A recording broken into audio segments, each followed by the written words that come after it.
1962 की लड़ाई, युद्धबंदी बनाए गए भारतीय सैनिकों की दास्तान। यूँ था, पहाड़ी रास्ते पर 2 दिन लगातार चलने के बाद ब्रिगेडियर परशुराम जॉन दालवी को एक खुली सी जगह नजर आई। वो सबसे आगे चल रहे थे, उनके पीछे उनके 7 साथी थे। वो ज्यों ही सक्रिय से रास्ते पर दाखिल हुए, उन्होंने अपने आप को एक चीनी इन्फैक्ट्री कंपनी के बीच पाया। उसी समय उन्होंने देखा कि करीब 1 दर्जन बंदूकों की नालें उन्हें घूर रही हैं। ब्रिगेडियर दालवी ने अपनी घड़ी पर नजर डाली। 22 अक्टूबर 1962 की सुबह की ठीक 9:22 हुए थे।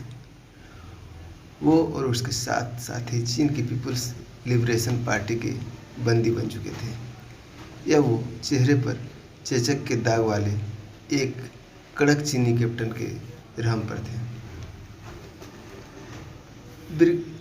ब्रिगेडियर दालवी अपनी किताब हिमालय ब्लंडर में लिखते हैं, पिछले 66 घंटों में मैंने कुछ नहीं खाया था। मैं 10,500 फुट की ऊंचाई से और ऊपर 18,500 फुट तक चढ़ा था और फिर 10,500 फुट नीचे एक जलधारा की तरफ उतर रहा था। मैं थक कर चूर हो गया था और भूखा था।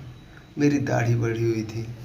झाड़ियों के बीच चलते रहने और कांटेदार ढलानों पर फिसलने के कारण मेरे कपड़े तार तार हो गए थे। ब्रिगेडियर दालवी को चीनियों ने तिब्बत में सेथांग कैंप में भारतीय सैनिकों से अलग बिल्कुल एकांतवास में रखा हुआ था। हमेशा महफिलों की शान रहने वाले दालवी कुछ दिनों में ही डिप्रेशन के शिकार हो गए थे। चीनी कभी कभी उनके साथ टेबल टेनिस, ताश और शतरंज खेलते थे। चीनियों के पास उन्हें पढ़ने देने के लिए कोई भी अंग्रेजी किताब नहीं थी। हफ्ते बाद उन्हें एक कलम और लिखने के लिए कुछ कागज दिए गए थे।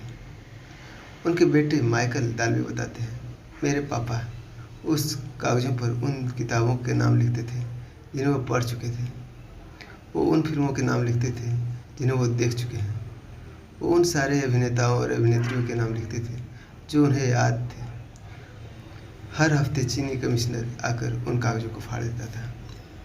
खाने में उन्हें दिन के दोनों समय आलू दिया जाता था। हाँ, क्रिसमस की रात को उन्हें चिकन खाने को दिया था। उन्होंने वो चिकन चीनी सैनिकों के साथ बांट कर खाया था। महीने में एक बार उनके बाल काटे जाते थे। उनकी हजामत बनाने के लिए रोज़ एक नाई आता था। चीनियों को उन पर इतना विश्वास नहीं था कि वो उन्हें खुद अपनी हजामत बनाने दें। अप्रैल 1963 में सारे भारतीय युद्धबंदियों को बीजिंग शिफ्ट कर दिया गया था। चीनी सरकार की कोशिश थी कि उन बंदियों को मे डे की परेड में हथकड़ियों और बेड़ियों के साथ चीनी जनता को दिखाया जाए। ब्रिगेडियर दालवी के कड़े विरोध के बाद चीनियों ने ये विचार छोड़ दिया है। चीन की जेल में युद्धबंदी के तौर पर कर्नल के तिवारी की बेइज्जती। ब्रिगेडियर दालवी की तरह कर्नल के तिवारी इतने भाग्यशाली नहीं थे। बाद में मेजर जनरल बने कर्नल तिवारी ने अपनी मौत से पहले अपने पंडिचेरी के घर में उस लड़ाई को याद करते हुए मुझे बताया था, एक चीनी अफसर ने मेरी वर्दी पर लगे रैंक को देख लिया था और वो मुझसे बहुत बेइज्जती से पेश आ रहा था।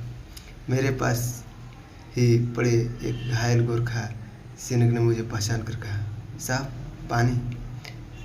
मैं कूद कर उसकी मदद करने के लिए आगे बढ़ा। तभी चीनी सैनिक ने मुझे मारा और अपनी सीमित अंग्रेजी में मुझ